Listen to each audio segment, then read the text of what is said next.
T'as sûrement déjà entendu ces phrases. Un verre de vin rouge tous les jours, c'est bon pour le cœur. Ou au contraire, dès la première goutte d'alcool, t'augmentes ton risque de cancer. Au final, qui a raison? Aujourd'hui, quand tu regardes les médias, les réseaux sociaux, tout ça, tu te rends compte qu'en fait, il y a deux camps. Le premier te dit que l'alcool, c'est quasiment un médicament, et le second te dit qu'il est toxique dès la première gorgée. Et comme souvent, la réalité, elle est beaucoup plus intéressante que ça. Dans cette vidéo, je vais pas te faire la morale, je vais pas te dire s'il faut que tu consommes ou pas de l'alcool, je vais seulement te parler de biologie. Tu vas comprendre exactement ce qu'il se passe dans ton organisme, pourquoi certaines personnes ont tendance à rougir une fois qu'elles consomment de l'alcool, mais aussi pourquoi l'alcool te détend avant d'augmenter ton niveau d'anxiété, pourquoi tu t'endors plus vite après une soirée mais tu récupères moins bien le lendemain, et aussi surtout pourquoi ton foie ne voit pas l'alcool comme un simple aliment. À la fin de cette vidéo, tu comprendras probablement l'alcool comme tu ne l'as jamais appris. L'alcool, c'est pas un nutriment. Première chose à savoir, contrairement aux lipides, protéines, glucides qui sont des nutriments, l'alcool lui il n'est pas du tout essentiel. C'est-à-dire que ton corps, il en a pas besoin pour fonctionner. Il peut s'en passer. Mais par contre, ce qu'il faut savoir, c'est que ça apporte quand même de l'énergie parce que, pour rappel, 1 gramme d'alcool, c'est 7 calories par rapport à 1 gramme de protéines et glucides, où respectivement c'est 4 calories chacun, et 1 gramme de lipides, c'est 9 calories. Donc en fait, il vient se situer entre les glucides protéines et les lipides. Il est au milieu. Si on fait une moyenne, on peut se rendre compte qu'il est quand même plutôt calorique. Contrairement aux glucides et aux lipides, qui peuvent être stockés par ton organisme, l'alcool, lui, non, il ne peut pas être stocké et ton corps, il essaye de s'en débarrasser le plus vite possible. Et oui, parce qu'une fois que tu avales de l'alcool, ce dernier, si tu veux, il arrive très rapidement dans ton sang. Contrairement à beaucoup d'aliments, il n'a presque pas besoin d'être digéré. En seulement quelques minutes, il arrive déjà à ton cerveau. C'est donc pour ça que tu peux ressentir des effets déjà après le premier verre. Le véritable travail, si tu veux, commence directement dans ton foie. Il y a une enzyme qu'on appelle alcool déshydrogénase qui est présente et son rôle il est très simple, c'est de transformer l'éthanol. Le souci c'est qu'en fait cette transformation là produit derrière une autre molécule qui là derrière est très néfaste. Cette molécule on l'appelle l'acétaldéhyde et là si tu veux on rentre dans quelque chose qui est très important parce que beaucoup pensent que l'alcool est directement responsable des dégâts, mais en réalité une grande partie des dommages provient justement de cette molécule intermédiaire. L'acétaldéhyde, c'est pas n'importe quoi parce que c'est quand même classé cancérigène pour l'homme par le centre de recherche du cancer. Il peut endommager l'ADN, perturber tes mécanismes de réparation cellulaire et c'est ça en fait qui explique en partie le lien entre l'alcool et plusieurs cancers. Et heureusement pour toi, ton corps il est quand même très bien fait parce qu'il a une deuxième enzyme qu'on appelle la LDH, c'est l'aldéhyde déshydrogénase. Elle vient transformer en fait ce fameux acétaldéhyde qui est néfaste en ce qu'on appelle l'acétate.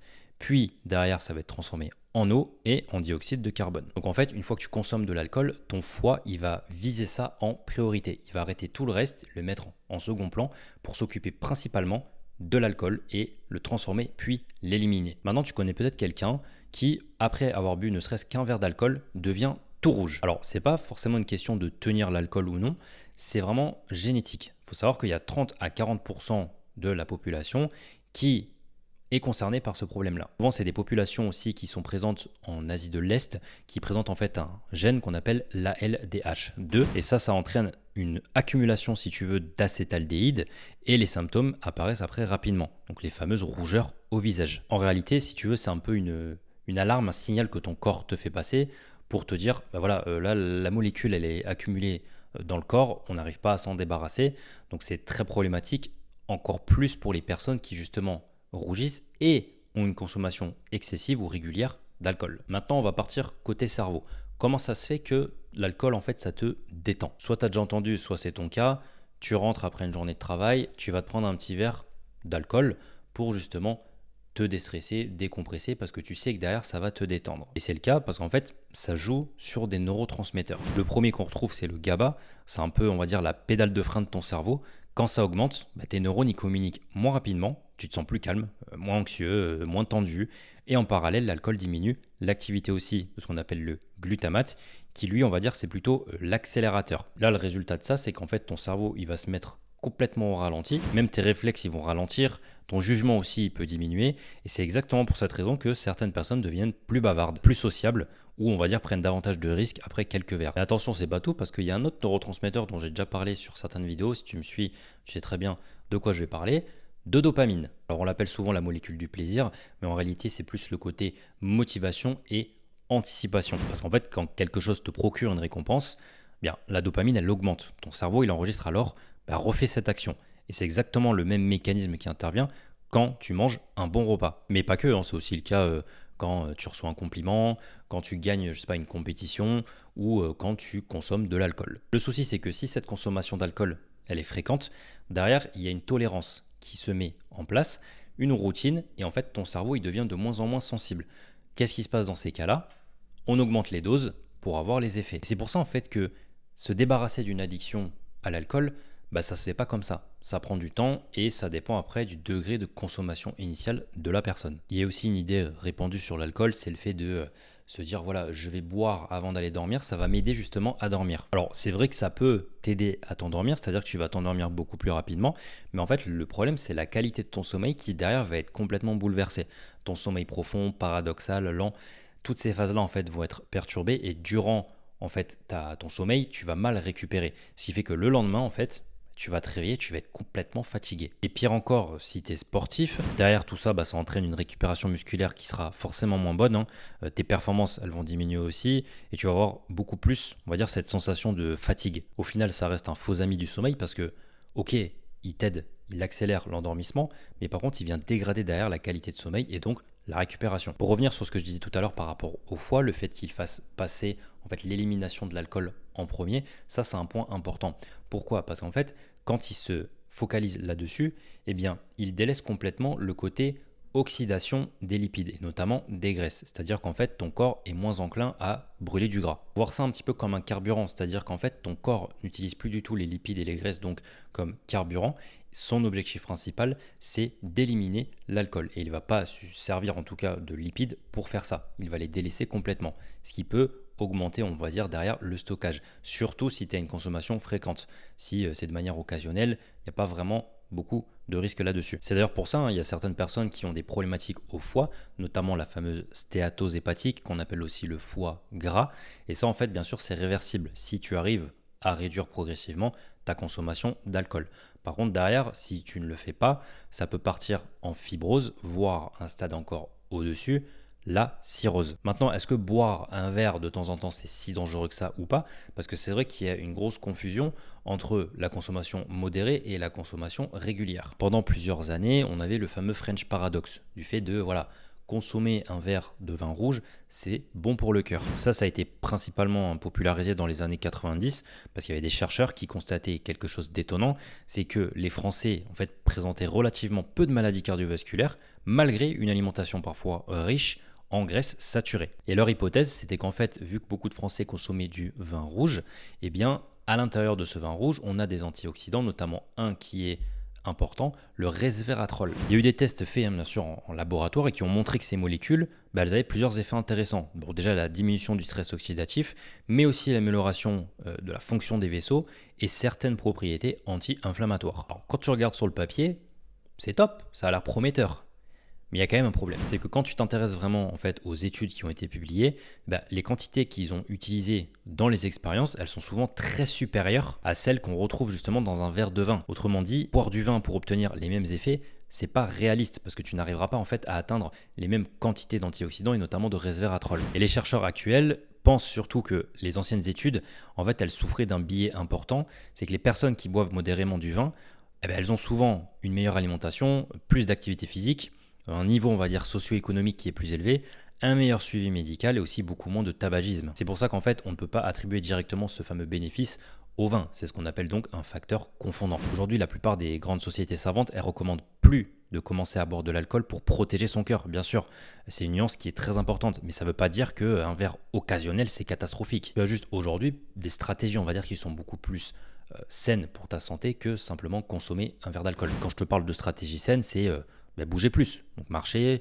dormir suffisamment, pas fumer, faire de la musculation, manger davantage tout ce qui est fruits et légumes. Et c'est ces interventions qui justement disposent de preuves beaucoup plus solides. La continuation, comment ça se fait que l'alcool en fait augmente les risques de cancer? Je te parlais tout à l'heure de l'acétaldéhyde. En fait, il faut savoir qu'elle endommage, cette molécule, l'ADN. En fait, lorsqu'une cellule elle accumule suffisamment de lésions, le risque qu'elle devienne cancéreuse, forcément, il va augmenter. Et l'alcool, aujourd'hui, on le sait, je pense que je ne vais pas te l'apprendre, mais c'est un facteur qui augmente fortement les chances de développer un cancer, notamment tout ce qui est au niveau de la bouche, la gorge, de l'œsophage, le foie, le sein, le côlon et même le rectum. Alors, par contre, il faut comprendre une chose, c'est que c'est pas parce que tu bois un verre d'alcool, ça y est, tu as le cancer.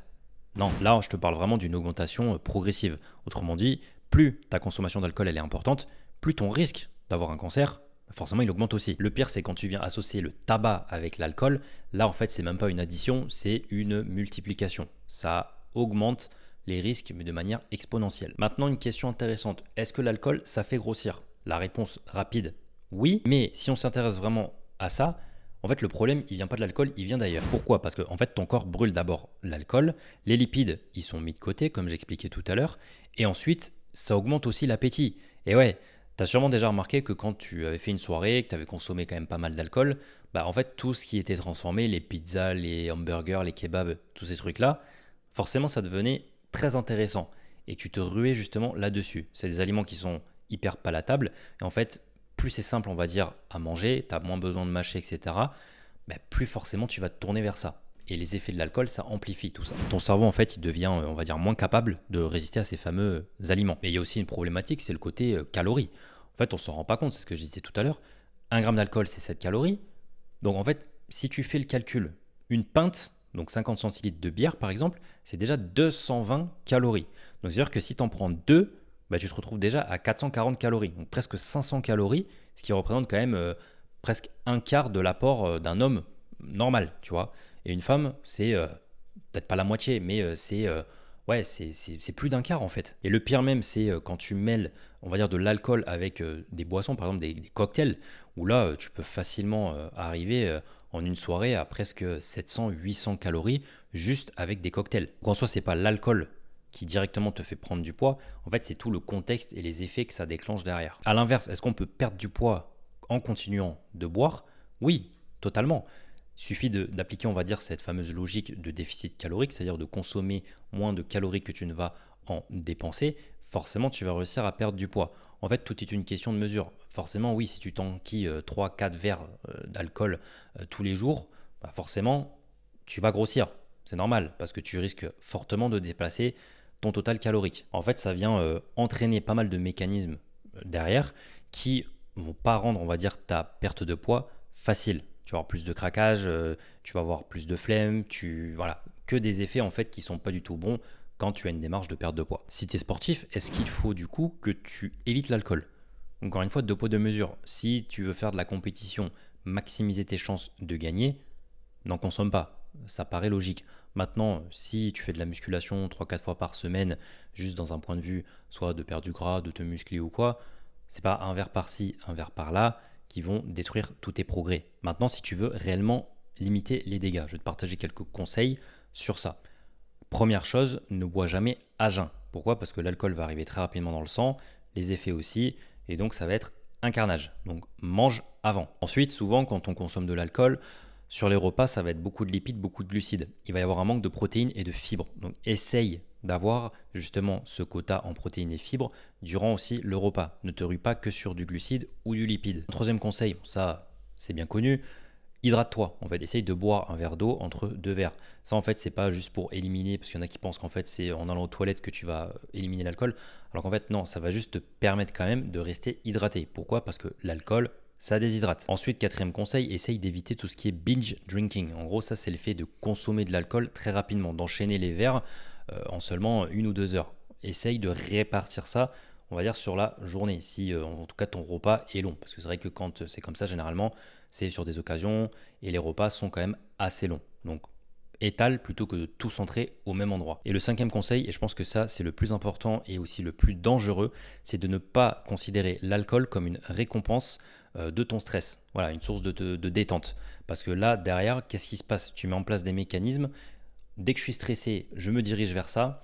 Et vu que pour beaucoup de personnes, le stress il est présent tous les jours, que ce soit à ton travail ou dans ta vie personnelle, en fait, dans ton environnement, ça, c'est un carnage. C'est une boucle infernale. Et là, pour en sortir après derrière, c'est quand même très compliqué. Je te parle en connaissance de cause parce que j'aide actuellement et j'ai aidé des personnes qui ont des difficultés aussi avec l'alcool dans les accompagnements que je fais. Tu as un lien d'ailleurs dans la description si tu veux échanger avec moi en consultation, c'est offert, tu n'as aucun engagement. Ça te permet de ressortir avec beaucoup de valeur de cet échange. Et si aussi tu veux même travailler avec moi derrière parce que tu as des objectifs physiques, tu veux améliorer ton physique, perdre du gras, prendre du muscle, améliorer ton sommeil. Si tu as des problématiques hormonales digestives, on peut travailler aussi dessus. Les entraînements, la nutrition, bien évidemment, je travaille avec toi là-dessus. C'est mon taf. Donc n'hésite pas, promets lien en description. Le problème en fait, c'est pas le verre en tant que tel, c'est la fréquence de consommation. Il y a beaucoup de personnes qui en fait imaginent deux catégories quand on parle d'alcool. D'un côté, les alcooliques et d'un côté, les personnes qui n'ont pas de problème avec ça, qui consomment de l'alcool, mais qui ne sont pas considérés comme alcooliques. Mais si on s'y intéresse vraiment, il y a quand même des intermédiaires entre ça. Quand je te parle d'intermédiaires, c'est déjà ce fameux petit verre constamment le soir, les apéros qui sont quotidiens, les grosses soirées le week-end, les cocktails qui sont très sucrés. En fait, toutes ces habitudes, elles peuvent progressivement augmenter la consommation sans que personne ait l'impression de boire beaucoup. C'est pour ça que si toi qui regardes cette vidéo, tu bois de l'alcool, pose-toi la question, pourquoi en fait est-ce que je bois aujourd'hui? C'est pour célébrer? C'est pour le goût? C'est pour partager un moment? Ou c'est simplement parce que tu en ressens le besoin? En fait, une fois que tu prends du recul sur la situation, des fois tu peux te rendre compte qu'en fait, tu n'as pas besoin en fait de ce verre-là. C'est pas vraiment justifié. Tu peux même aller un peu plus loin. Après, ça dépend aussi de ton seuil de tolérance. Moi, je le fais avec certaines personnes que j'accompagne et qui n'y voient aucun problème. Le but, c'est surtout d'échanger avec un d'abord, de mettre ça en place et que la personne soit OK.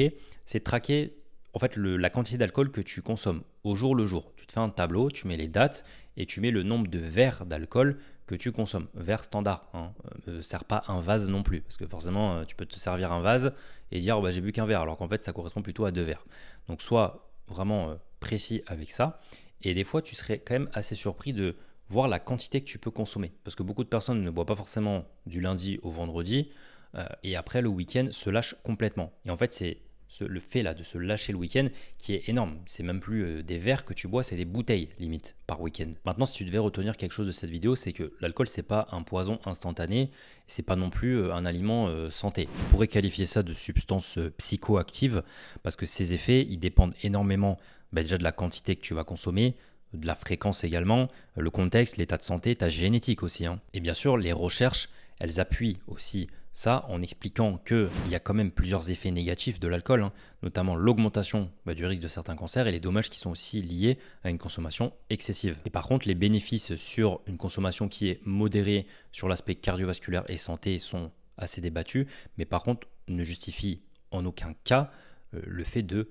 consommer de l'alcool. Si aujourd'hui tu es quelqu'un qui ne boit pas, tu n'as aucune raison de commencer à boire de l'alcool. Et par contre, si tu bois déjà, l'objectif c'est pas de culpabiliser, mais c'est de comprendre que que tu fais à ton organisme, parce que plus tu comprends la biologie et plus tu peux faire des choix, on va dire, éclairés. Et au fond, c'est un peu le but de cette chaîne. Tu le sais si tu es abonné, d'ailleurs si ce n'est pas le cas, n'hésite pas à le faire. Je te sors des vidéos chaque semaine. Partage cette vidéo à quelqu'un qui consomme régulièrement de l'alcool ou qui a des problématiques liées à ça. Tu retrouveras également en description toutes les ressources scientifiques sur lesquelles je me suis appuyé pour tourner cette vidéo. Je l'ai dit tout à l'heure, le premier lien également dans la description pour réserver une consultation avec moi, offert, pas d'engagement, on voit ça ensemble sur la consultation. Et si d'ici là, on ne se voit pas, ça sera sur la prochaine vidéo d'ici quelques jours.